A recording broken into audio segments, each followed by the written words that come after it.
Salam sejahtera tuan-tuan puan-puan yang dihormati dan dikasihi sekalian. Langkah Sheraton tidak akan berulang, kata Wan Faisal. Ahli Parlimen Machang Wan Ahmad Faisal Wan Ahmad Kamal menegaskan gerakan politik seperti langkah Sheraton yang membawa kepada kejatuhan Kerajaan Pakatan Harapan pada 2020 tidak akan berulang. Dalam sebuah wawancara di radio hari ini, Wan Faisal berkata Gabungan Perikatan Nasional memberi komitmen kepada pengundi bahawa ia akan menjadi pembangkang yang bertanggungjawab dan bermaruah.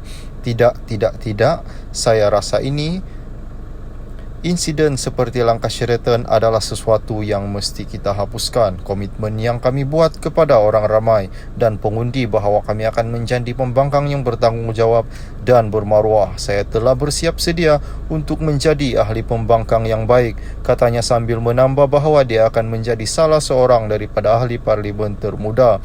Ada beberapa pengalaman saya sebagai sebahagian daripada kerajaan akan saya gunakan dengan bijak untuk menjaga semak dan imbang kerajaan yang kita ada hari ini.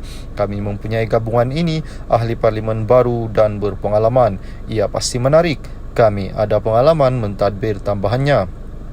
Wan Faisal juga melabelkan gabungan PN sebagai government in waiting apabila ditanya mengenai peranan masa depan gabungan itu sambil menambah bahawa dia yakin PN akan merampas semula kuasa pilihan raya umum ke-16. Dia menambah bahawa pelantikan Hamzah Zainuddin sebagai ketua pembangkang akan jelas dalam menjawab persoalan bagaimanapun PN akan mempengaruhi sokongan pengundi.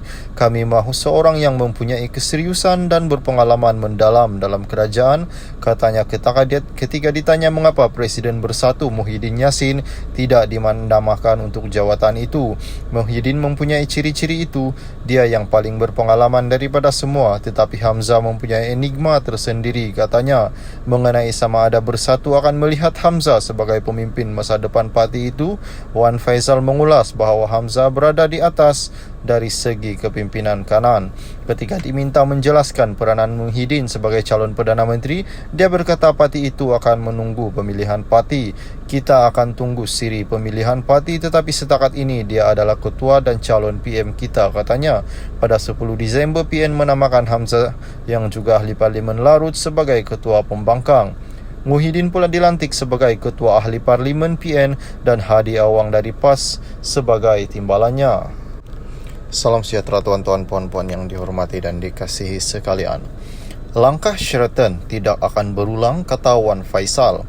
Ahli Parlimen Machang Wan Ahmad Faisal Wan Ahmad Kamal menegaskan gerakan politik seperti langkah Sheraton yang membawa kepada kejatuhan Kerajaan Pakatan Harapan pada 2020 tidak akan berulang. Dalam sebuah wawancara di radio hari ini, Wan Faisal berkata Gabungan Perikatan Nasional memberi komitmen kepada pengundi bahawa ia akan menjadi pembangkang yang bertanggungjawab dan bermaruah. Tidak, saya rasa insiden seperti langkah Sheraton adalah sesuatu yang mesti kita hapuskan. Komitmen yang kami buat kepada orang ramai dan pengundi bahawa kami akan menjadi pembangkang yang bertanggungjawab dan bermaruah. Saya telah bersiap sedia untuk menjadi ahli pembangkang yang baik, katanya sambil menambah bahawa dia akan menjadi salah seorang daripada ahli parlimen termuda. Ada beberapa pengalaman saya sebagai sebahagian daripada kerajaan akan saya gunakan dengan bijak untuk menjaga semak dan imbang kerajaan yang kita ada hari ini. Kami mempunyai gabungan ini, ahli parlimen baru dan berpengalaman. Ia pasti menarik.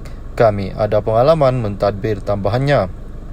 Wan Faisal juga melabelkan gabungan PN sebagai government in waiting apabila ditanya mengenai peranan masa depan gabungan itu sambil menambah bahawa dia yakin PN akan merampas semula kuasa pilihan raya umum ke-16.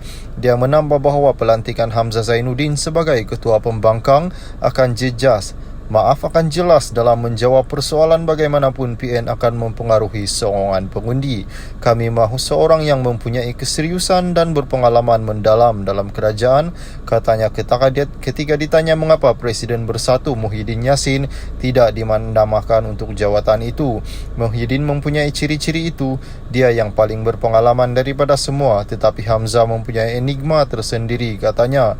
Mengenai sama ada Bersatu akan melihat Hamzah sebagai pemimpin masa depan parti itu, Wan Faisal mengulas bahawa Hamzah berada di atas dari segi kepimpinan kanan. Ketika diminta menjelaskan peranan Muhyiddin sebagai calon Perdana Menteri, dia berkata parti itu akan menunggu pemilihan parti. Kita akan tunggu siri pemilihan parti, tetapi setakat ini dia adalah ketua dan calon PM kita, katanya. Pada 10 Disember, PN menamakan Hamzah yang juga ahli Parlimen Larut sebagai ketua pembangkang. Muhyiddin pula dilantik sebagai ketua ahli Parlimen PN dan Hadi Awang dari PAS sebagai timbalan.